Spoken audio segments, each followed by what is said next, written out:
Hey everybody, Jordan here, and looks like I totally nailed that Planescape cover video, and I didn't get anything wrong, and oh god!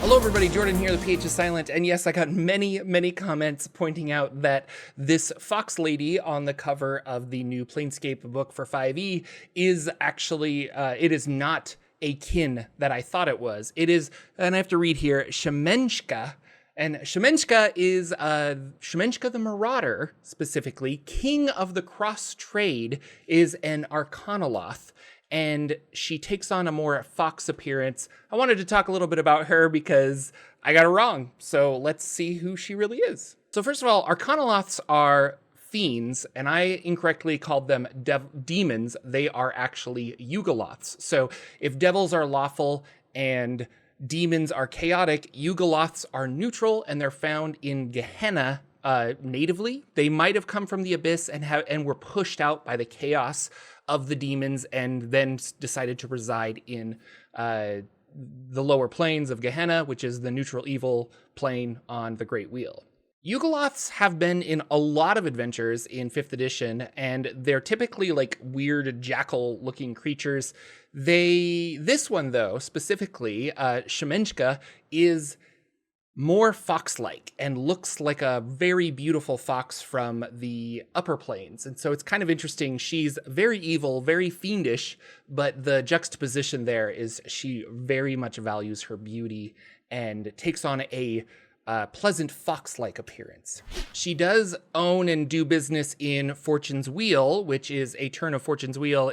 Fortune's Wheel is a gambling den and a business trade hub, not trade hub, but a gambling den for high-end, wealthy people, and various business deals go down there.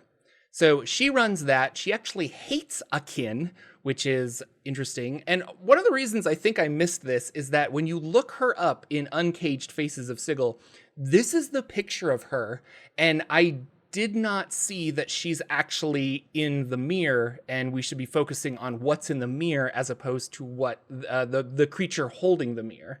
So that's one of the reasons that I missed this. I don't know why. I just need to go back and reread my lore, I guess. She has spies everywhere. She's very, very powerful. She's a caster. She can cast a whole bunch of spells.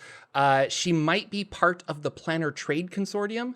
So the Planner Trade Consortium is a whole bunch of business people that offer trade, and their headquarters are in Sigil, but they have an outpost at Tradegate, which is on the Outlands, and it's like a hub for all of the coming and goings and basically getting material around the multiverse through all of the different planner things. And her having a piece of that is kind of a big deal because she would have a lot of influence with the Planner Trade Consortium and a lot of influence over politics because money controls everything. This large mirror, she has it with her at all times. That gentleman there will carry it around with her. And it turns out that it's a magic mirror. It is called the Mirror of Mental Prowess, and it lets her scry anywhere, even in other planes. And also, as she's scrying, she can step through the glass of the mirror and appear on the location side of the mirror, of where they're scrying. And while scrying on certain creatures, she can read their thoughts, which is pretty spooky. She also carries a magic item, a ring of mind shielding, so her thoughts cannot be read.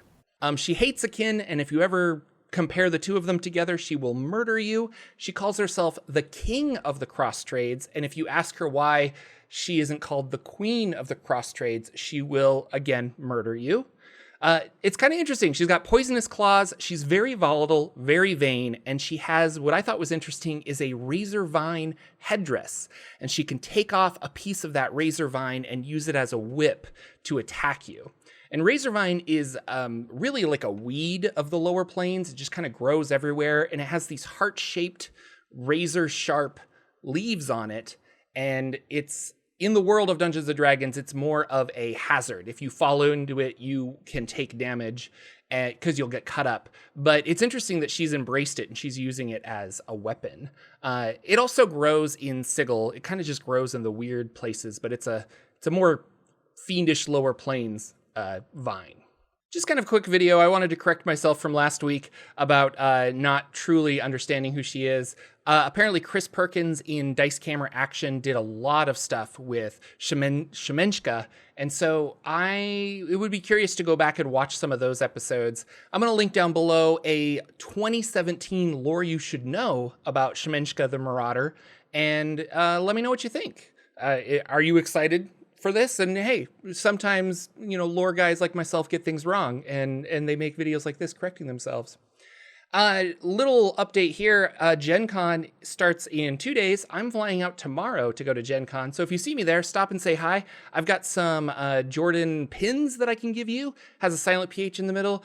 And probably I'll have some like DM patches or something that I can give out as well. So let me know if you're going to be at Gen Con. I'm going to be running around doing all kinds of stuff, playing games, seeing friends. And if you see me, feel free to stop and say hi. As with that, I'll see you guys all in the next video.